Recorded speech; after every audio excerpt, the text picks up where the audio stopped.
지난 시간에는 저희가 이제 오므리 왕에 대해서 살펴보았습니다. 오므리 왕은 군대 장군 출신이었습니다. 그 시므리 왕이 이제 반역을 맞서서 백성들이 뽑은 왕이었습니다. 지난 시간 얘기를 잠깐 리뷰하도록 하겠습니다. 4년간의 왕권 다툼 끝에 왕권을 차지하고 수도를 사마리아로 옮기고 페니키아와의 정략 결혼을 통해 동맹을 맺음으로 나라를 안정시킨 능력 있는 왕이었습니다. 오므리 왕은 세상 역사의 한 페이지를 장식할 정도로 능력 있는 왕으로 인정받았습니다. 그러나 온 세상을 창조하신 만왕의 왕 되신 하나님께는 인정받지 못했습니다. 오므리 왕은 하나님을 의지하기보다 자신의 능력과 지혜를 의지해서 나라를 통치했습니다. 결과적으로 나라가 안정되고 세워진 것처럼 보였지만 하나님을 떠난 선택의 결과 북이스라엘 백성들은 하나님과 더욱더 멀어져 버렸고 우상 숭배의 죄악 가운데 살게 되었습니다. 백성들만 하나님과 멀어진 것이 아니라 자신의 자녀도 하나님과 멀어져 이스라엘 역사상 최악의 왕이 탄생하는 일이 발생하게 됩니다. 오늘은 그 오므리 왕의 아들 아합 왕의 첫 번째 시간입니다. 본문 29절 말씀 제가 다시 한번 읽겠습니다. 유다왕 아사의 제38년에 오므리의 아들 아합이 이스라엘을 통치하기 시작하니라. 오므리의 아들 아합이 사마리아에서 22년 동안 이스라엘을 통치하니라. 오므리 왕이 죽고 그의 아들 아합이 북이스라엘의 7대 왕이 되어서 22년 동안 통치합니다. 저기 보시는 그 동그라미 표시되어 있는 그 곳이 그 아합 왕의 통치 기간입니다. 아합이라는 이름의 뜻은 아버지의 형제라는 의미를 가지고 있습니다. 이름의 뜻처럼 자신의 아버지인 오므리 왕과 비슷한 행보를 따르게 되었습니다. 아합은 통치 기간 중 북이스라엘 왕들 가운데 가장 강력한 통치력을 발휘했고 모압에게서 많은 조공을 받는 듯 군사적으로나 경제적으로 나라를 부강하게 이끌었습니다. 아버지 오므리 왕처럼 세상적인 기준에서는 나라를 잘 다스린 왕이었던 것입니다. 그러나 하나님의 평가는 정반대입니다. 30절 말씀입니다. 노란 글씨만 함께 읽겠습니다. 시작. 모든 사람보다 더 주의 눈앞에서 악을 행하였더라. 하나님께서는 이전에 있던 모든 사람보다 더 악한 왕이다 라고 말씀하십니다. 하나님께서 모든 사람보다 더 악하다고 하신 이유가 다음 절에 나옵니다. 그가 느바세 아들 여로보암의 죄들 가운데 걷는 것을 가벼운 일로 여기고 시돈 사람들의 왕 엣바알의 딸 이세벨을 아내로 삼으며 또 가서 바알을 섬겨 그에게 경배하고 여로보암의 죄들 가운데 걷는 것을 가벼운 일로 여겼다라고 기록합니다. 가벼운 일이라는 것은 죄를 지을 때 아무렇지도 않게 일말의 죄책감 없이 지었다는 말씀입니다. 죄를 짓는 것 정말 쉬웠다는 겁니다. 여로보암의 죄들이 무엇인지 기억하십니까? 첫째로 하나님을 송아지 형상으로 바꾸어 섬기게 했던 것이 여로보암의 죄입니다. 둘째로 예배를 드리는 곳을 예루살렘에서 베델과 단으로 옮겼습니다. 백성들이 하나님께로 나아가지 못하게 막았던 것입니다. 셋째로 하나님을 섬기는 제사장을 백성들 중에 가장 천한 자들, 아무나 하고 싶은 사람을 세웠습니다. 이것이 여로보암의 죄들입니다. 아합 왕이 이 모든 죄를 가볍게 행했다 기록하고 거기에 더했다고 말씀합니다. 여로보암은 송아지를 하나님이라고 바꾸어 섬기라고 했지만 아합은 하나님을 버리고 바알을 섬기게 했습니다. 여로보암은 예루살렘에 가지 못하게 베델과 단에 하나님의 제단을 세웠지만 아합은 바알의 집을 짓고 제단을 쌓았습니다. 거기에 더해 작은 숲들을 만들었습니다. 작은 숲이란 우상의 형상을 의미합니다. 당시에 아스다롯 또는 아세라라고 하는 풍요의 여신을 바알과 함께 섬겼는데요. 바알을 위해 제단을 쌓고 그 주변에 풍요의 여신인 아스다롯의 신상을 세웠습니다. 여로보암은 하나님의 제사장을 아무나 세웠지만 아합은 하나님의 제사장들을 죽이고 바알의 제사장을 세웠습니다. 그래서 하나님께서는 이전에 있던 이스라엘의 모든 왕보다 주 이스라엘의 하나님의 분노를 더 많이 일으켰더라라고 말씀하고 있습니다. 이렇게 하나님의 분노를 일으킨 결정적인 원인이 있습니다. 아합 이전의 모든 이스라엘 왕들도 아합처럼 바알을 섬겼습니다. 차이점이 있다면 아합 이전의 왕들은 하나님과 우상을 함께 섬겼습니다. 혼합주의였습니다. 그런데 아합은 하나님을 버리고 오직 바알만 섬기게 했습니다. 아합은 하나님을 완전히 떠났습니다. 백성들이 하나님을 완전히 떠나게 만들었습니다. 하나님의 백성인 북이스라엘이 완전히 하나님을 떠나게 된 것입니다. 아합이 이렇게까지 된 이유는 다른 것이 아닙니다. 오므리 왕이 페니키아와의 동맹을 위해 바알의 제사장 겸 왕인 엣바알의 딸 시돈의 공주 이세벨과 결혼을 하게 했기 때문입니다.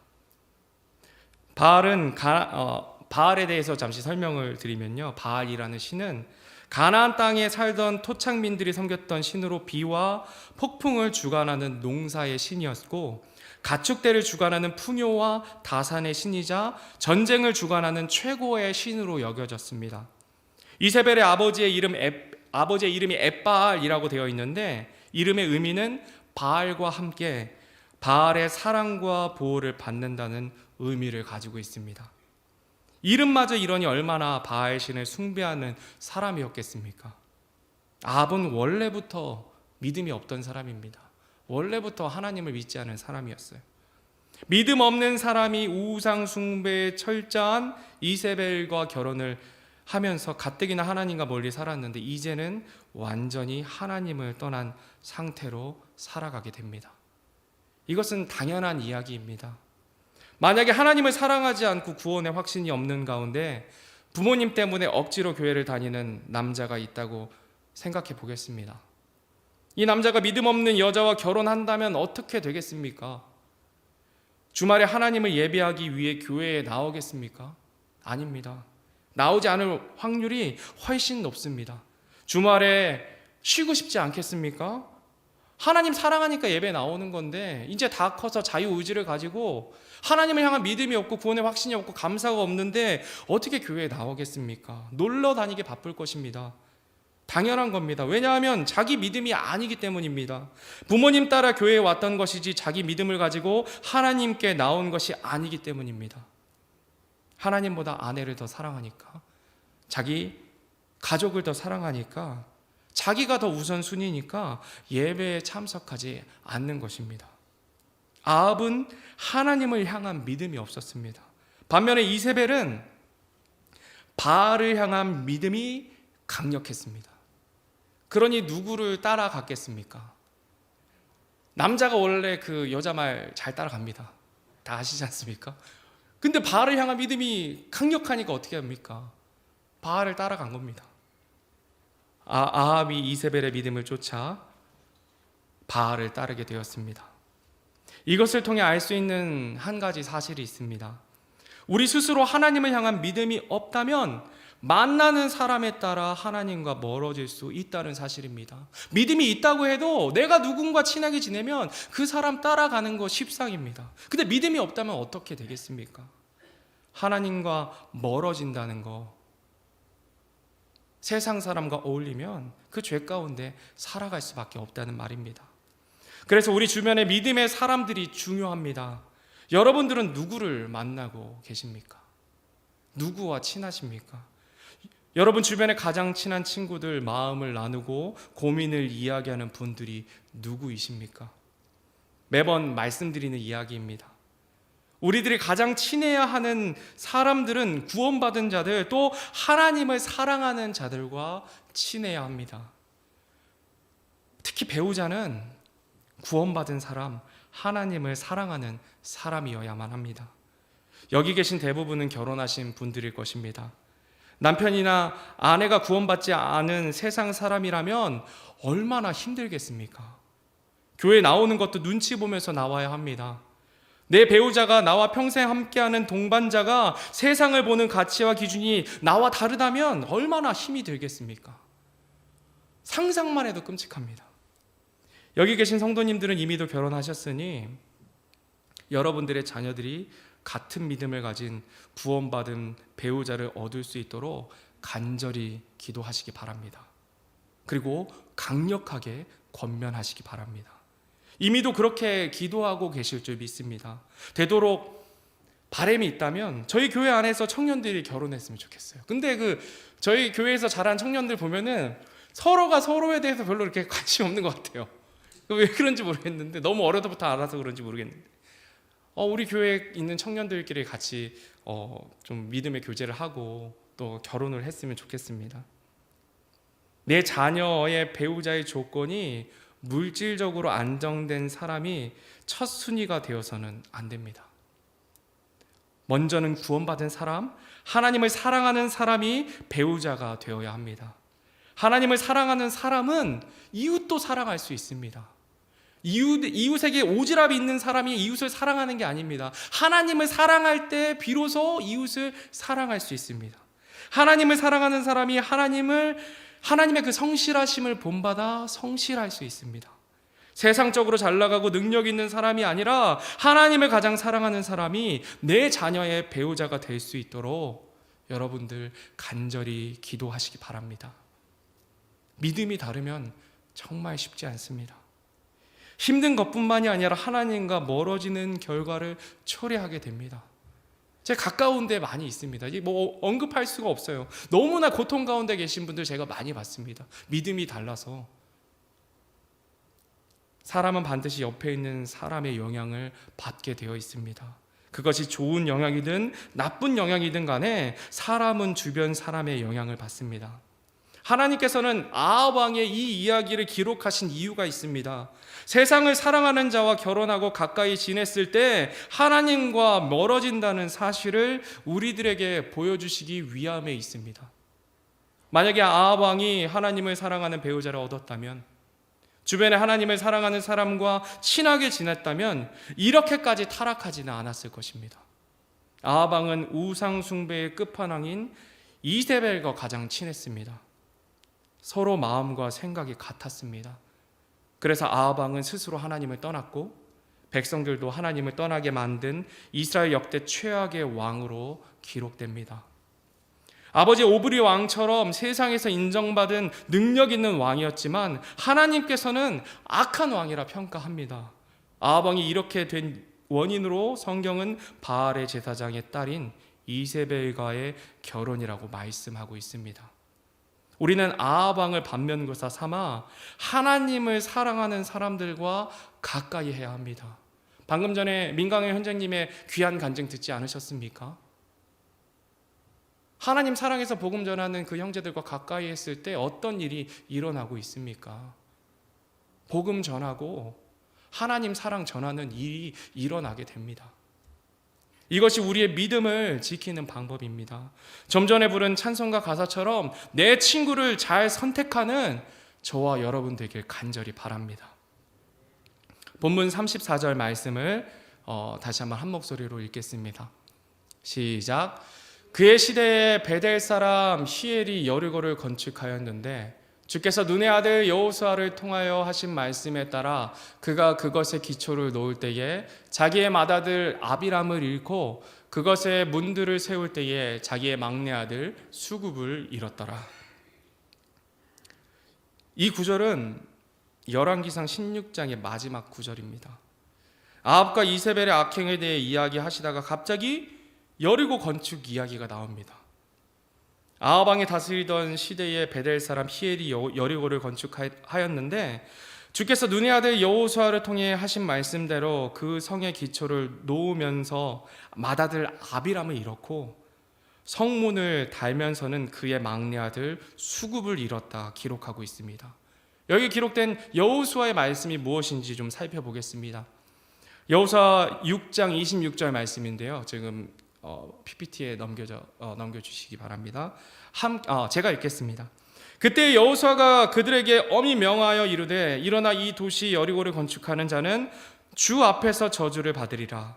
그것의 기초를 놓을 때에 자기의 맏아들을 잃고 그것의 문들을 세울 때에 자기의 막내 아들을 잃으리라 하였더라. 아멘. 여리고성은 여러분들 잘 아시겠지만 이스라엘 백성이 요단강을 건넌 후 제일 먼저 만난 도시입니다. 하나님께서는 여호수아에게 여리고 성을 정복할 것을 명하셨는데요. 그 정복의 방법이 여러분 잘 아시는 것처럼 여리고 성을 매일 한 바퀴씩 돌고 일곱째 날에는 7번 돌라고 말씀하십니다. 하나님의 명령대로 여호수아는 무장한 자가 나팔 부는 7명의 제사장 앞에서 행진하고 그 뒤에 언약궤와 후방 군인들이 뒤를 따르며 6일 동안 매일 한 번씩 돌게 합니다. 그 말씀대로 진행했습니다. 7째 날에 7번 돌고 난 후에 제사장들이 나팔을 불고 백성들이 큰 소리를 외치자 하나님의 말씀대로 여리고 성이 무너졌습니다. 그리고 나서 여호수아가 이렇게 선포합니다. 여리고를 건축하는 자는 주 앞에서 저주를 받으리라. 그가 그것에 기초를 놓을 때에 자기의 맏아들을 잃고 그것의 문들을 세울 때에 자기의 막내 아들을 잃으리라. 아멘. 신학자들의 연구에 따르면 여호수아가 이 말씀을 선포한 때는 대략 주전 1406년이었고 아합이 왕이 되었을 때가 주전 874년경이었다고 합니다. 그러니까 530여 년 전에 여호수아가 대언한 그 말씀이 아합의 때에 이루어졌다는 이야기입니다. 그런데 갑자기 아합 왕에 대해 이야기하다가 베델 사람 히엘이 여리고를 건축하다가 두 아들을 잃은 이야기를 기록한 이유는 무엇일까요? 바로 뒤에 이어지는 17장의 내용도 이 내용과는 전혀 상관이 없는 내용처럼 보여집니다. 그 17장의 내용이 무엇이냐면 엘리야 대언자의 이야기입니다. 전혀 상관이 없는 이야기처럼 보여집니다. 그런데 하나님께서는 이 말씀을 기록하신 이유가 분명히 있습니다. 하나님께서 이 말씀을 기록하신 이유는 역사상 최고로 악한 시대, 하나님을 완전히 버리고 바알을 섬기던 그 시대에도 하나님께서 약속하신 그 약속의 말씀을 신실하게 이루신다는 사실을 이 말씀을 통해 강조하고 있는 것입니다. 우리 하나님은 시건치 아니하시는 신실하신 하나님이십니다. 하나님의 약속의 말씀은 영원하다는 진리가 이 말씀 속에 포함되어 있다는 것입니다. 이사야서 40장 8절 말씀입니다. 함께 읽겠습니다. 시작. 풀은 마르고 꽃은 시드나 우리 하나님의 말씀은 영원토록 서리라 하라. 아멘. 아멘입니다. 아합이 이스라엘을 다스리던 그 시대에 여호수아가 선포하던 말씀이 그대로 이루어졌습니다. 하나님을 섬기지 않고 온 백성이 바알을 섬기던 악명 높은 아합의 시대에 여호수아를 통해 약속하신 하나님의 말씀이 그대로 이루어졌다는 말입니다. 시간적으로 500년 전에 선포되었던 말씀이 이날도 여전히 성취되었습니다. 환경이 변하고 시대가 변하고 시간이 아무리 흘러도 우리 하나님의 말씀은 영원합니다. 지금 이 사진이 어디 사진인지 아십니까? 다음 사진도 보여주시기 바랍니다. 지금 이 사진은 여리고 성에 지금 실제 있는 모습입니다. 주전 1400년 전에 여리고 성이 무너졌으니 지금으로부터 3400년 전에 무너진 여리고 성의 잔해가 아직도 존재하고 있습니다. 그리고 하나님의 말씀은 3400년이 지난 오늘도 여전히 적용되고 있습니다. 아무도 도시를 세우지 못했습니다. 만약 지금 여리고에 건축하려는 사람이 있다면 이 말씀은 오늘날도 동일하게 적용될 것입니다. 저는 그 말씀 문자 그대로 믿습니다. 그래서 아무리 저 여리고 땅에 도시를 건축하려고 하지 않는 것입니다. 에베소서 6장 1절에서 또 3절 말씀 보겠습니다. 함께 읽겠습니다. 시작. 자녀들아 주 안에서 너희 부모에게 순종하라. 이것이 옳으니라. 내 아버지와 어머니를 공경하라. 그것은 약속이 있는 첫째 명령이니 이것은 내가 잘되고 땅에서 장수하게 하려 함이라. 아멘. 약속이 있는 첫째 명령이 있습니다. 10계명 중에 5번째 명령인 내 아버지와 어머니를 공경하라는 말씀입니다. 여호수아가 선포했던 말씀처럼 여리고의 도시를 건축하려 하는 자가 하나님의 약속의 말씀과 같이 두 아들을 잃은 일이 성취되었습니다. 이와 같이 내 아버지와 어머니를 공경할 때 이 약속의 말씀은 반드시 성취된다고 믿습니다.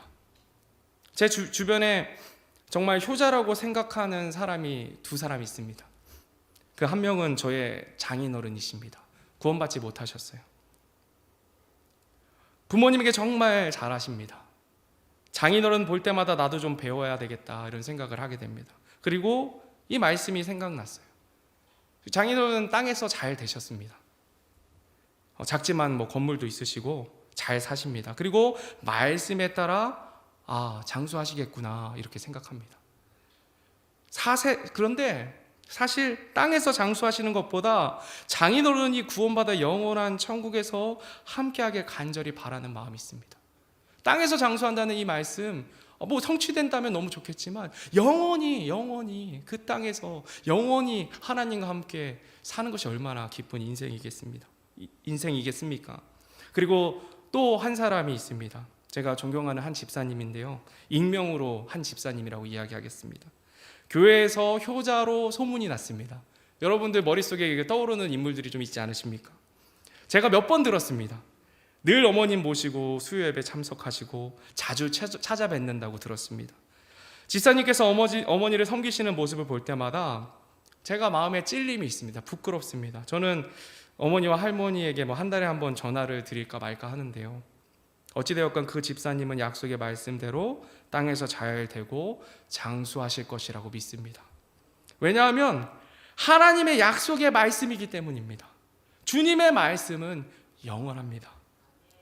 이 말씀은 실제적으로도 적용이 됩니다. 왜냐하면 부모님의 말씀에 순종하면 건강하고 안전하고 성실한 삶을 살 수밖에 없습니다. 부모님께서 이제 어릴 때부터 단 거 먹지 말아라, 몸에 좋은 것 먹어라, 어릴 적부터 말씀하지 않으십니까? 그 말씀에 순종하면 건강하게 평생 사는 거예요. 좋은 것만 먹어야 되니까. 그렇죠? 그리고 부모님이 이제 나갈 때 뭐라고 하십니까? 차 조심해라, 운전 조심해라. 나이가 많이 먹어도 똑같아요. 그죠? 밤늦게 돌아다니지 말아라, 위험한 데 가지 말아라. 이렇게 부모님 말씀에 순종해서 살면 어떻게 되겠습니까? 평생 안전하게 삽니다. 저희 어머니께서 저에게 이렇게 말씀하셨어요. 동업은 절대 해서는 안 된다. 그런데 제가 어떻게 했는지 아십니까? 부끄럽지만 어머니의 말씀에 불순종하고 동업했습니다. 그러다 망했습니다. 네.